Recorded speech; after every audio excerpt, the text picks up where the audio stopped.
And I would love to make Neverwinter 3. I sold the apartment, and we began to work little by little with this money. The programmer was a beginner who also worked a little for some company. So the game designer worked as a storekeeper in a store. We would really like to release it right away this year.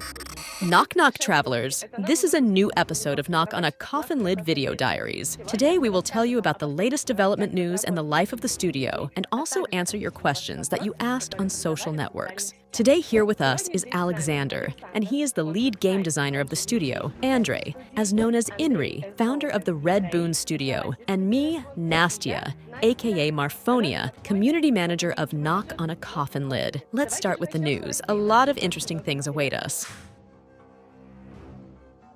Regarding gifts. Now, I'm not talking about giveaway, but about the fact that we promised to give DLC to everyone who buys the game before release. As it turns out, there are no tools on Steam that allow us to do this. What should we do? We seem to have promised, but there seem to be no opportunities.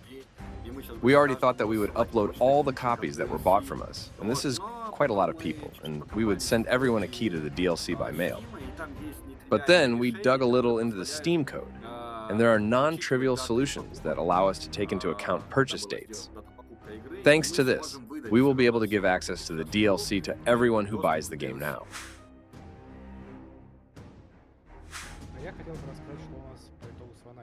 And I would like to tell you what we ended up with Vanatis. She is in final tests now. We basically finished everything we wanted. But now, given that the rework has turned out to be quite large scale, we have been looking at its cards, things, icons, and buffs throughout this time. In some places, for example, the icon may not match the updated mechanics, so you have to redraw it. But in general, we can say that the rework is finished. We will soon be conducting the final tests and will definitely show it to you. But now, we are still continuing to fix minor fixes, bugs, and other small tasks.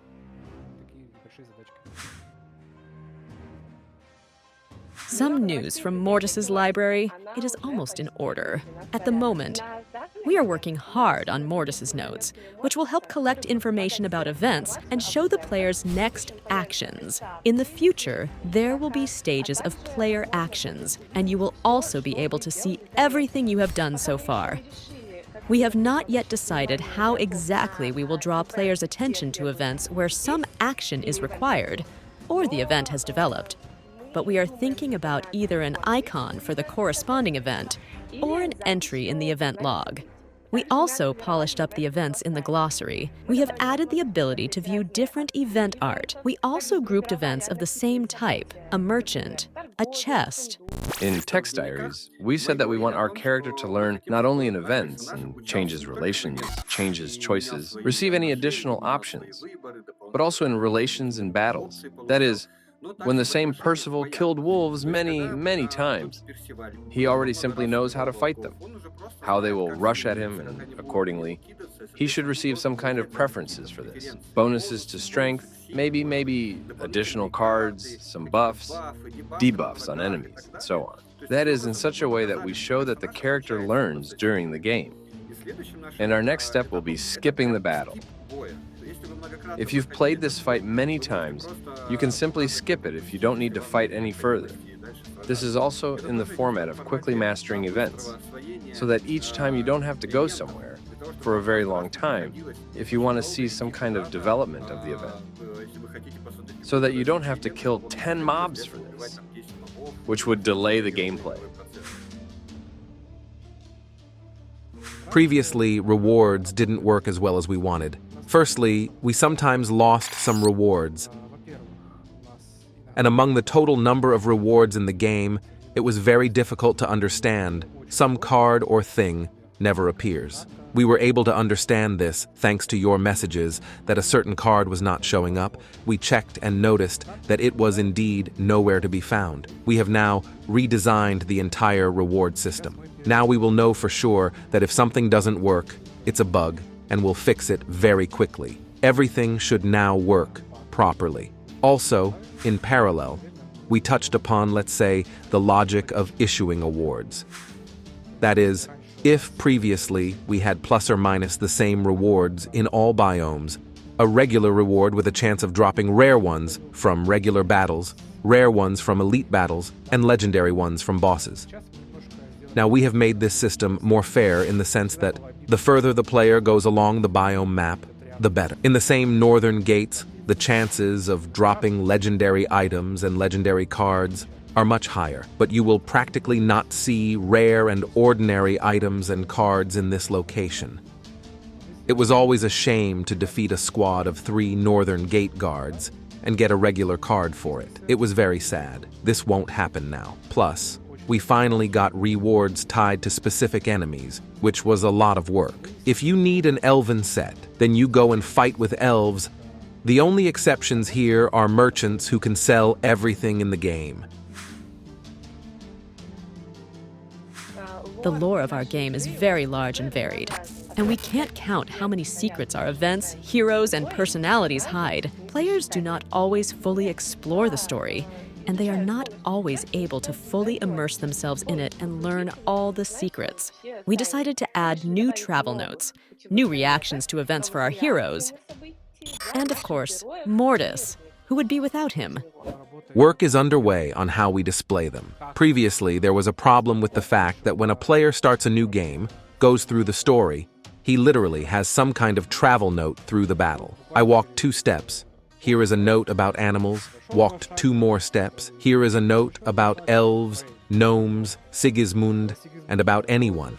And sometimes it didn't seem very nice and pleasant to dump so much text on the player at once. Moreover, when the player has looked at all this, then in the next race he will not see anything of this. There will be an ordinary race without notes, which is also boring. Then we made small conditions, let's say, to what extent the player explored a specific biome, for example. That is, you will receive some kind of note only if this is your 3rd or 4th race.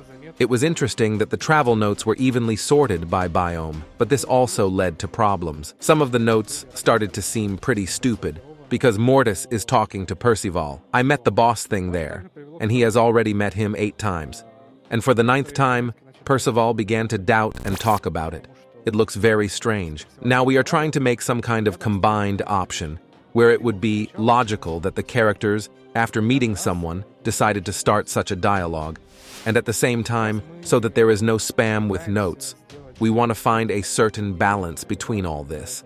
We can also talk about the cards, since, in principle, we have already finished all the cards and don't really want to touch them. We're talking about neutral cards that we get when we take certain things.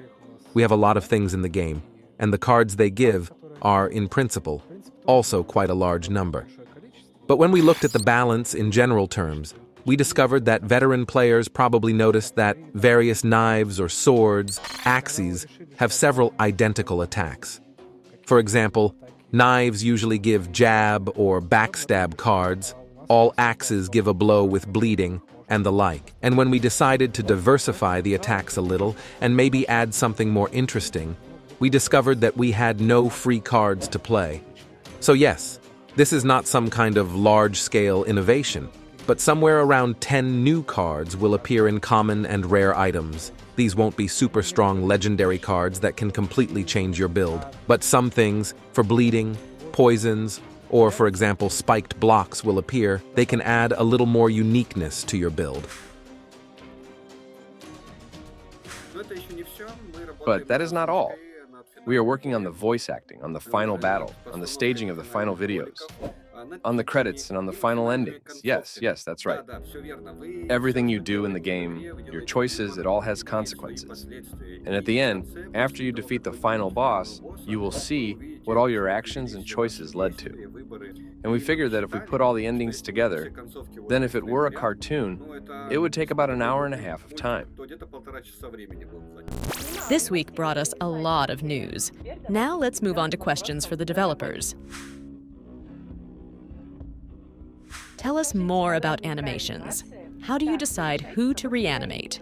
Those characters are reanimated in which we want to add something. Sometimes just old animations, even the very first ones, when we were just getting our hands on them, just looked really bad, and we wanted to improve them. For example, They reanimated all the main characters: Percival, Bjorn, Vanadis. They used to have such clumsy moves.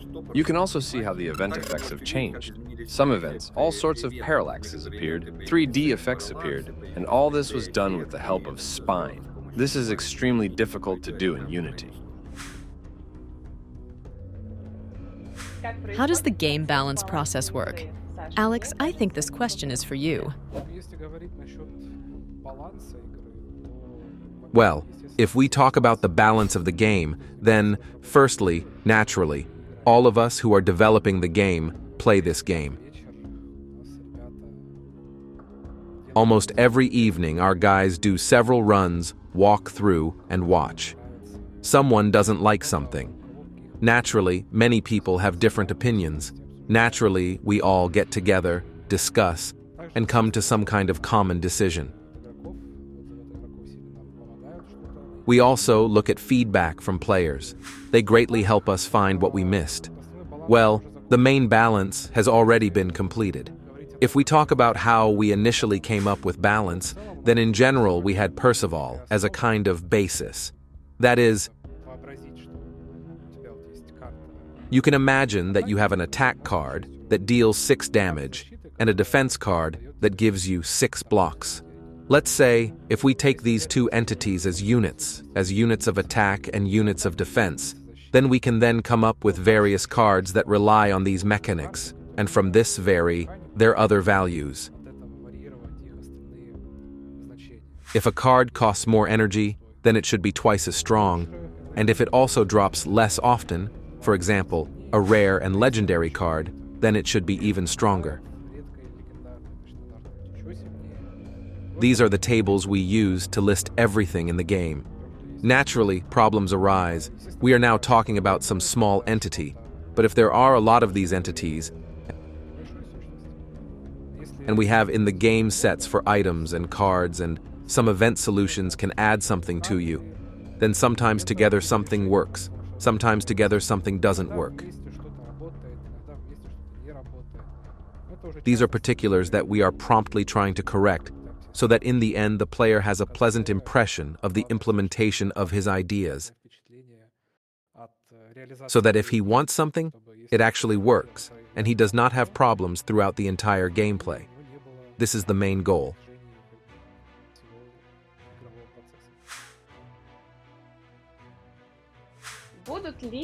Will sets be adjusted for ranged archer? A fan of Vanadis asked us a question here. Yes, naturally. When we have Vanadis armed with a bow, and she gets some kind of double blow, knee strike, or some other attack, and she shoots from a bow all the time, it looks a little strange. But we believe that this is acceptable gameplay convention. Otherwise, we need to redo everything in the game for ranged combat, but after all, we have a card roguelike.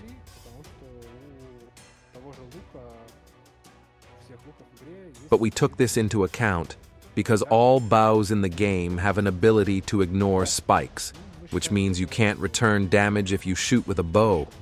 We believe this is sufficient for the current gaming experience. The rest is convention. We will no longer adjust existing sets to the archer's new reality. As I already said, 99% of the balance, cards, and everything else in the game is already configured at the moment. And now we are busy with other, more important tasks.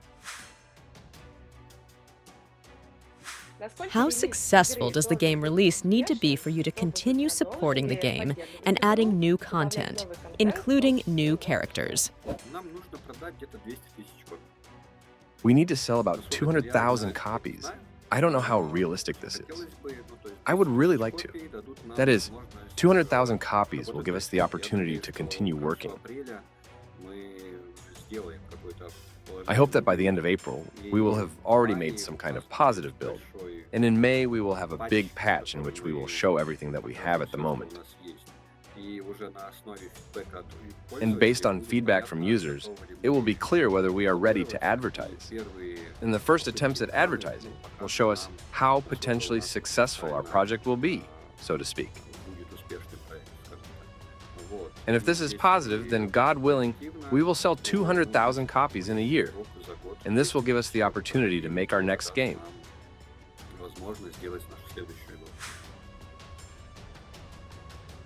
Would you like to collaborate with anyone? And if so, with whom? With anyone, I would say. Well, our requests may be inadequate. So maybe Hideo Kojima. We would like to collaborate with him, yes, but it is unlikely that he will come to us. Therefore, we do not have a clear plan with whom we would like to collaborate. We didn't even think about it, actually, because we're more busy with development right now.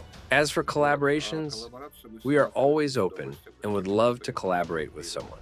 Can you imagine if he watches and actually comes?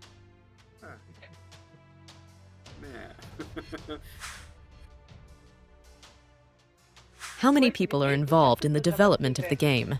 About 20. The studio has a core group of 5 people, and about 12 to 15 people were invited to the project from outside. Well, that is, these are remote workers, some come on a permanent basis, some don't. It all depends on the tasks. Well, but about 20 people in total are currently involved in the project, yes.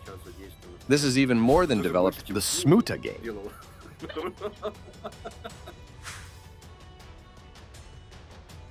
What genre of games do you think will be the next big thing in the industry? Especially now, when survival games and various horror games are already quite boring. It seems to me that this question is more for discussion. I think that if someone could predict which genre would explode in 1, 2, 3 years, then this person would probably be earning a lot of money by now. Because this is a whole analytics. These are entire departments engaged in analysis. The devil knows survival doesn't die and continues to feel great. The scenery just changes, the functionality grows. And in general, games that simply give players the tools to entertain themselves. From Minecraft to the current latest games, and not only the latest ones, Ark, Survival Evolved, a bunch of other games, Palworld, please. Therefore, this genre will most likely continue, I think, to be popular and continue to work. Here, Baldur's Gate generally showed that an RPG can be very popular, and let's just say, someone needs old-school RPGs now. And who could have guessed it? Yes, this is a phenomenon of one game in particular. I mean, these are just guys with a large fan base who are just developing and continuing to develop the genre. So, if someone also loves their genre and pushes it further, I think it can be popular at some point, but within the framework of only this one game. But just massively, well, I think survival.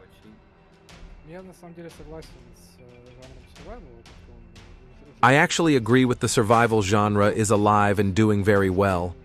It's just actually very difficult to judge here, because no matter how we think, no matter how we plan, analyze, sometimes some things just happen.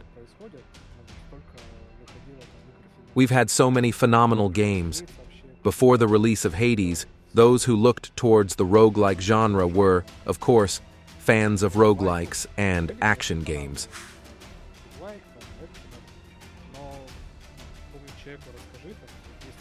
But if you offer someone to play an action RPG or roguelike, for example Hades, it is far from a fact that anyone will play it at all. People have AAA projects, shooters, and yet Hades became the game of the year. Nobody expected it, and yet it happened. Therefore, it seems to me that it is definitely impossible to guess. You can analyze it, but sometimes precedents just happen, and I don't know what else to give as an example. The Among Us game, which existed for 3 or 4 years as a completely forgotten project somewhere in the depths of the Steam, and then, just with a snap of fingers, as if for no particular reason, it took off so much and became popular all over the world that you can buy plush toys in the nearest store. Otherwise, I would bet on the survival genre. And if you have ideas about what the next genre will become a big event, then write in the comments. We will definitely be happy to discuss. We were asked several questions about our plans for the future. Do we have plans? What's the next goal? What's the next game? Next, we have DLC. Because DLC is a very large block that we made immediately as a continuation of the game. The videos are even ready. The players have already tested it a little. Some of old members remember old tests of Milena's cards with additional tasks.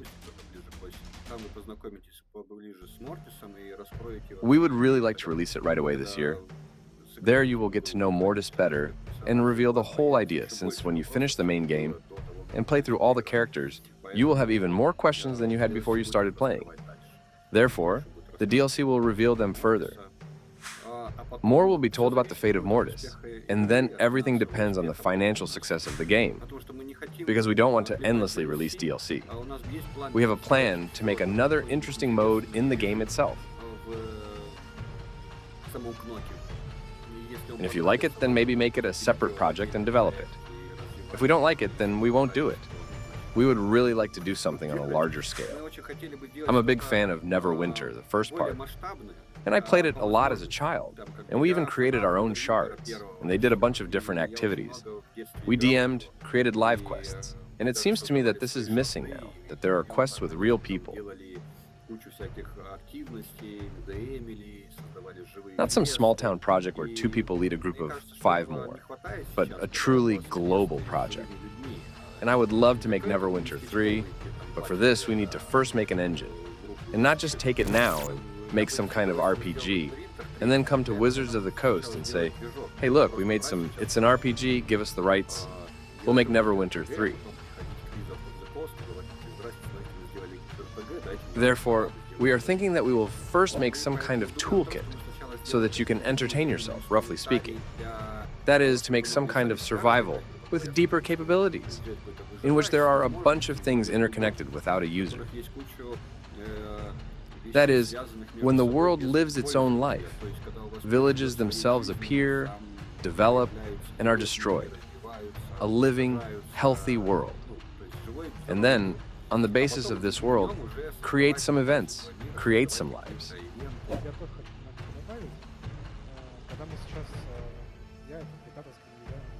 I also want to add that, in the process of working on Knock on the Coffin Lid, the other game designers and I formed a team that knows how to think outside the box, and we are constantly coming up with some new cool solutions. But we have constant limitations in that our game is about cards. We have a card roguelike, so if we imagine in our heads how the enemy delivers a triple attack, everything around collapses. The main character can press the block button at a certain moment and parry these attacks or block something. The idea sounds cool, it looks epic in the head, but in reality it still remains cards, and this imposes a limit on our imagination. What we would like to show the players, we can only convey it with the mechanics that we have already implemented. So, I would say that looking at the next game, we would like to do something cool.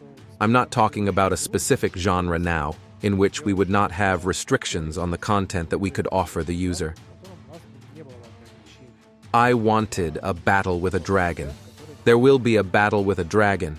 I wanted to fly on a space cruiser. There will be flights. The main thing is to implement it so that everything that was planned can be realized. Please answer the question why you didn't like the first iteration of Vanadis.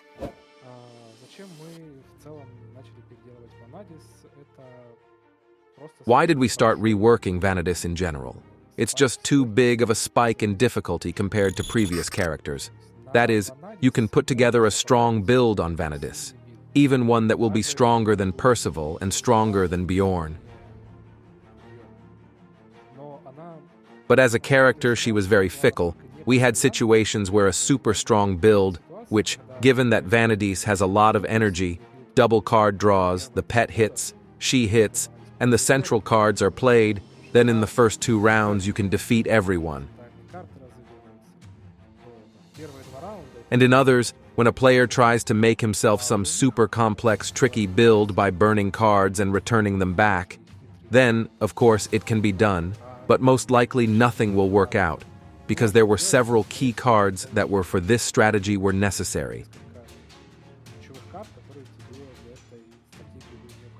Therefore, given that Percival has many tactics that work, Bjorn has many tactics that work, then Vanadis seems to have not many tactics from scratch that work, and many of them require a very serious understanding of how much it all works.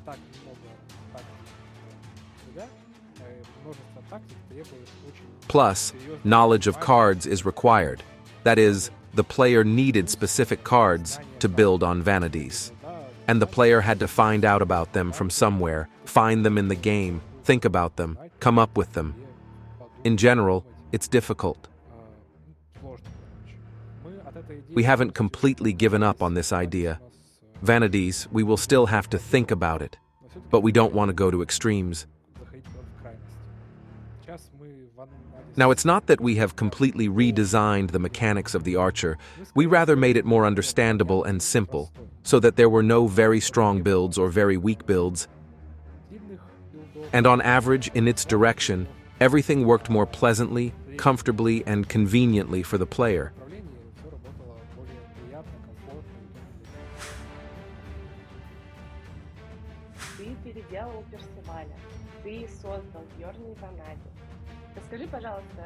And if you ask how characters are generally invented, then I haven't been with the company from the very beginning. In this, I was probably a little lucky that I didn't have to come up with everything from scratch. Already initially, there were some ready-made character concepts. We knew that Percival was a tough knight who fought for justice and sometimes not. Bjorn is a character who struggles with his curse.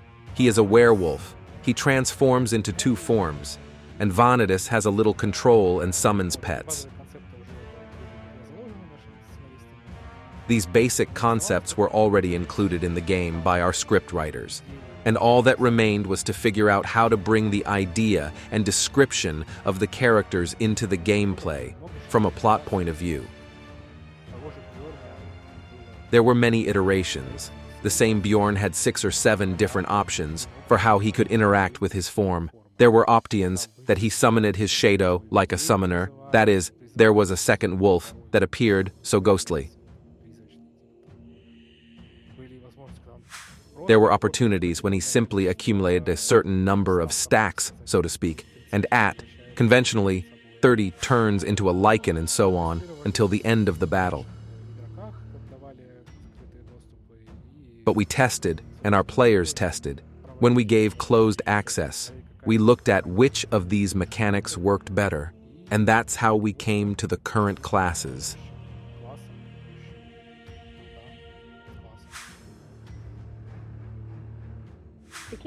What difficulties did you encounter during development? There were many difficulties. In general, this was an extremely thorny path for the studio. Back in 2018, I had the idea to create a studio, and I had no idea how this all happened, how to organize it. And in principle, I didn't even think that something special was needed for this. So we just recruited guys, well, like us. We just gathered into a group of enthusiasts. I sold the apartment, and we began to work little by little with this money. The guys were all just off the street, well, roughly speaking. Only the art director had experience in developing indie products. He already had some work behind. The programmer was a beginner who also worked a little for some company. So the game designer worked as a storekeeper in a store. And everything worked out well. The visuals were good. The game played, yes, not without bugs, not without problems. And the fact is that at the same time, I worked more in parallel to provide for the studio. And the guys were already making their own game. That is, under some kind of leadership and vision of me. Where we are going, how we are doing it. It was like this for a year. We made the game within a year. And it was similar to Slay the Spire, but then began what I call the problem of all indie studios. This is the moment when as soon as the guys have some kind of portfolio, they simply go to big studios. That is, large studios gather everyone who has experience. Because in reality, there is nowhere on the market for you to get experience if you have not already been accepted into some studio. But they don't take you to a big studio because you have no experience. And so you have to go to all sorts of indie projects or something else so that you have some kind of portfolio. And so, Knock on the Coffin Lid became a springboard for so many people. Developers who came to us simply to get a portfolio and then go somewhere for a better paid job, let's say. I don't blame anyone for this, but it was such a big problem for me. A striking example is that the guys who made the game quit right a week after it went into early access. And they didn't just quit somewhere. They were very quickly snapped up by HR of large studios. I won't name which studios now, but everyone left, and you know them, let's put it this way.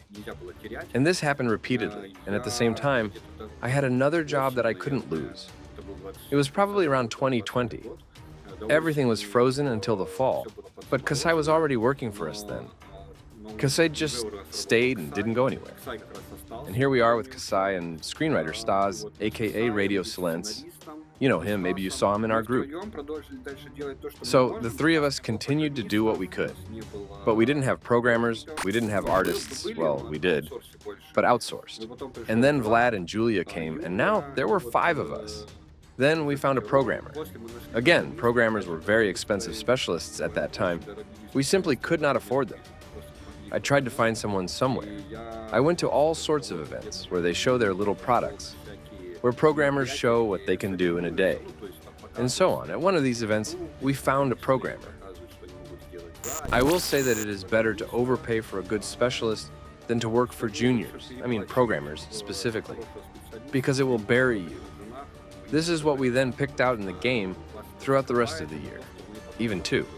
Now with Vlad, because everything that programmers without experience have done, you will then have to adapt. Well, the problems continued because as soon as the programmers had worked for 6 months, exactly the same situation developed, they immediately left for large studios. This is just such a scourge, that is. It is difficult for you to work without enthusiasts, because non-enthusiasts simply immediately leave for a better paying job. Contracts, some agreements do not work at all. So this was the next difficulty. Everything has changed a lot in 2022. I would say that this was the heyday of the studio, when everything started working for us. Everything began to work according to plans. When we started reworking, and everything was really effective, at full capacity. At the end of 2022, this is, I would say, when large studios began to lay off a lot of employees, and a bunch of cool guys appeared on the market. And those whom you hire, they begin to stick to your project, because it is not known whether there will be more layoffs. And we didn't fire anyone. I work so that the guys have the opportunity to work with us. Yes, I cannot pay large salaries, simply because the project will be economically unsuccessful. That is, we will not be able to continue further, and I will lose the desire to continue further, simply because you spend. The studio is spent, and the result may not be what we expect. In order to try all our lives, well, there will probably be some more attempts, if unsuccessful. And 2022 was a turning point, and from that moment, everything became great. We began to gain momentum and grow. Now everything seems to be fine, but it's already the 2024 year, the release year. We are already ready. Everything is great with us. Then we hire a PR director who also never advertised games. But we needed a person who at least understands what PR is, but after 6 months, the person also writes in his portfolio that he is a producer and PR director of the studio and quits. And now we are left without a PR specialist, so we basically had to solve all the difficulties ourselves, which is why it all continues. Now we do our own PR, we look for contacts ourselves, we register advertising offices ourselves, we test the waters ourselves. When the programmer left, I went to other programmers, took some recommendations from them, looked for them, even to the point that advertisements were simply hung near office buildings in our city, so that someone would notice. And thus we found one programmer at one time who helped us a little figure out how to build the development and how to improve it. When we had problems with game designers, we looked for testers, and from the testers, we made game designers. That is, you have to solve issues. But it's not easy to publish a vacancy. Hire 40 people to work, and bam, make a product. Unfortunately, it doesn't work like that. You need to fight. And it is important to remember that you have big competitors who are looking for personnel, and you yourself need to be a man-Swiss knife, so to speak. who can do everything or somehow try to do everything. That is, you need a small group of people to cover large ranges of tasks and not assign a separate person to each task. There were also financial difficulties in the studio. In general, there were different things. But now everything is fine.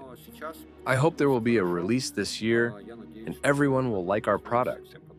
And we will already become a studio that makes cool projects.